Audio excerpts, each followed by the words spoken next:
Welcome to New Possibilities. I speak truth to power without fear. So for this video right here, I want to talk about this conflict between Brother Polight and Sa-Neter. So a few days ago, Sa-Neter did a video where he was talking about people accusing Brother Polight of scamming them of money. Now, for those of us who are familiar with Brother Polight and Sa-Neter, we know that for the longest time, many people have accused Brother Polight of scamming them out of money. Many people have accused him of offering goods and services that were never delivered after people paid for those goods and services. So this is nothing new. But the thing that makes this situation different from all the others is the fact that this particular accuser actually worked for Brother Polight as a security guard. He is somebody who was loyal to Brother Polight. And if I recall correctly, this person claims that Brother Polight scammed him out of $10,000. And this came to Sa-Neter's attention because apparently this person mentioned Sa-Neter's name because Sa-Neter is one of these people who helped legitimize Brother Polight. For years, Sa-Neter has had Brother Polight on his program, on his YouTube channel. He's held events where Brother Polight was featured. He's made money off of Brother Polight. So he has like a symbiotic type of relationship, or had that type of relationship with Brother Polight. You know, many of us heard of Brother Polight through Sa-Neter TV. So for years, despite these allegations, Brother Polight said nothing. And it's only recently that he's done this video where he's complaining about Brother Polight scamming people out of money, even though he knew about the different allegations against this guy. So he defended him for all these years. And at this point, you know, while it's never too late to call out bad behavior, the fact of the matter is, for the longest time, this man vouched for Brother Polight. He legitimized Brother Polight. And for that reason, he comes to this whole situation without clean hands. His hands are unclean. His hands are filthy. So he is really the last person on earth that needs to be criticizing Brother Polight because he enabled Brother Polight. So that's the first thing that I want to get out the way. Another thing is this. Not only is he accused of scamming people out of money, he's accused of pretending like he has some kind of development project going on, you know, where he actually visited a construction site and he pretended like it was his site. And now that's all coming under question. You know, the actual owners have basically said that this guy doesn't own anything and he's not a part of any development project, if I recall correctly. And you all can correct me if I'm wrong on that. So that's what's going on. That's what Sa-Neter has put out here about this Brother Polight guy. So in response, Brother Polight does a video on YouTube that's over 2 hours long. Now, I started watching it yesterday. I watched like an hour of it. And then this morning when I went to start watching it again, it had been removed from YouTube. Now, I don't know why he decided to remove it or whatever, but I only saw an hour of that. And then I also saw his subsequent response to Sa-Neter as well. And so what I want to do is talk about his response. So in his response, in both of these videos, he spent a substantial amount of time showing off his material possessions, showing off his house, showing off his cars, and actually showing off his wives. You know, basically bragging and boasting about the material things that he has acquired. Now, essentially what that is deflection. Instead of addressing the actual allegations, this man wants to show off his material possessions and talk about how he has certain things that all these other people in the pro-black movement don't have. And he's basically trying to use that as some kind of measure of his worth as a human being, as some kind of measure as how important he is, and all that kind of stuff. So he's completely deflecting, and he wants people to be distracted by that. He wants people to be impressed by that. And a lot of people are, and I'll go into that a little bit later when I talk about his similarity to a lot of these prosperity pastors. So I think that was a complete waste of time, but it will be effective against some weak-minded people who are impressed by these material things. You know, when I saw him showing off all this stuff, it reminded me of a thief who has stole your money, getting on television, showing off the things that that thief purchased with stolen money. That's what it seems like to me. So you got this guy walking around in his mansion. You got this guy showing off Lamborghinis and Porsches and other fancy luxury items, showing off his pool, showing off his wives and this and that. Basically showing off what he has done with the money that he has allegedly scammed people out of. This should be outrageous. People should be outraged to see this. And the thing that I find odd is that, you know, this is one of these people who regularly criticize religion. You know, he criticizes the Christians, the Muslims, and anybody else of faith. But the fact of the matter is, this man is no different from those pimping prosperity pastors. He's no different from them. He's hustling just like them. And just like those pimping pastors, he is hustling his congregation out of their money, just like those pastors. You got people buying things from him thinking they're purchasing something, and he's scamming them out of the money. He has people making donations. They think they're donating to some kind of cause.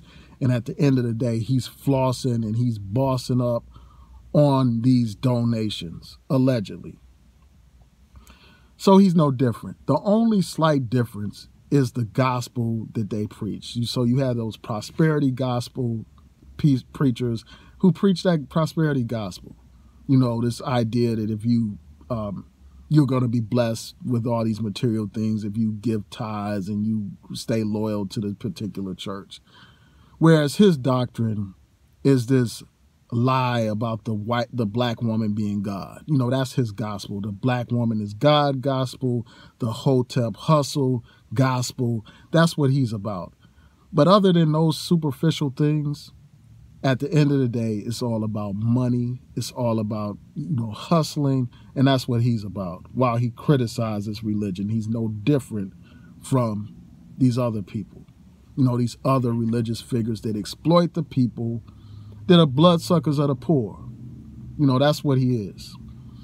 And then another tack that he used, instead of discussing those allegations, very serious allegations, he wants to discuss allegations against other people, against all these other so-called leaders in the so-called conscious community. A brilliant deflection tactic, because instead of people talking about that money and what he did with it, you're going to have all these people talking about, you know, the things that he said about these different black conscious so-called leaders in the community. So you're going to have them defending their name or whatever, and then it's going to degenerate into a insult contest where you have people basically roasting each other instead of dealing with the core allegation, which is whether or not this man has been scamming people of their money. So again, that's another deflection tactic. You know, the question is, where's that money that man gave you, that $10,000? Where's that money that all those other people gave you expecting goods and services? What's up with that real estate development?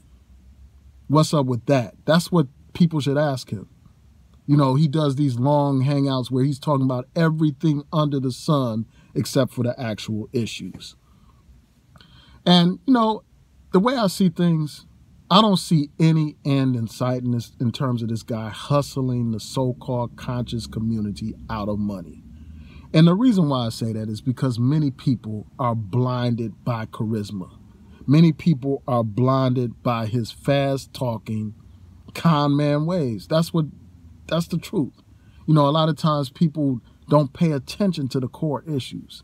They get impressed by these material items. They get impressed by this fast talking and all this fake scholarship. You know, this jailhouse scholarship. They get impressed by that. So they get distracted. And another reason why this will continue is because of this fake pro-black ideology that a lot of these people have. You know, a lot of these people, because of this fake pro-black ideology that they have, they're not going to bring any kind of lawsuit against this man when that's what they should be doing. They should be bringing lawsuits against this man to recover the money that this man has plundered from them. That's what they need to be doing. You know, because doing a YouTube video is not getting you your money back for the most part. You know, at some point, like he may be shamed if enough people do it, that he'll kick back a couple of dollars to some people. But at the end of the day, the only way that people are going to get their money back and to, you know, hold this man accountable is to bring a lawsuit against him to recover their money. And another thing that they need to do is press charges against this man for fraud. That's what people need to do. But because of this fake pro-black ideology, many of his blind, deaf, and dumb followers will never do that. They will never do that because they have some kind of sense of loyalty to this con man, to this hustler, you know, to this damn pimp. So because of that, they won't do anything. It's going to take something extraordinary for him to actually face some criminal charges, you know, at least involving, you know, these people that he scammed out of money. But I think that it's just a matter of time, man. At some point, he's going to be held accountable. You can't do these alleged crimes or, you know, this kind of alleged deception or fraud without it eventually catching up to you, whether we're talking about the IRS, whether we're talking about other types of charges being brought. It's just a matter of time. And, you know, the last point I want to say is this, man. I really think this guy is fugazi. You know, I think he's a pretender. You know, I think that he's all about smoke and mirrors and creating the illusion of importance. I don't think this man owns this stuff. You know, I think that for the most part, this guy is probably house sitting or renting property to create the impression that he is important, to create the impression that he is significant and that he has accomplished so much. You know, if somebody had the time, all they have to do is search the Recorder of Deeds records in that particular jurisdiction where he claims to have these houses and this and that, put in his legal name and search for those properties. That's how you can show and prove whether or not this man actually owns this stuff. And this is part of the deception. This is part of how con men play people by giving people a false sense that they are, you know, that this con man is important, a false sense that this con man is wealthy and successful. That's how most of these cons work. So if you think that this man is wealthy and successful, you're thinking, well, why and how would he possibly steal some money from somebody? But that's how con men work. You know, these people with these Ponzi schemes and all that kind of stuff, they create similar type of illusions. You see these people with these infomercials where they're like on some fancy property and stuff like that. That's part of the allure. That's part of the trap to suck you in. So I don't think that this guy is for real, man. He's fugazi. And, you know, it's just a matter of time before all this stuff gets exposed. And it's just a matter of time before this house of cards comes tumbling down on top of him. Yeah, so that's all I have to say about this, man. But at the end of the day, man, Sonetta, his hands are filthy. You know, he's really not the appropriate person to be calling this guy out for this fraudulent behavior, this alleged fraudulent behavior. So yeah, tell me what y'all think. Please rate, comment, and subscribe. Peace.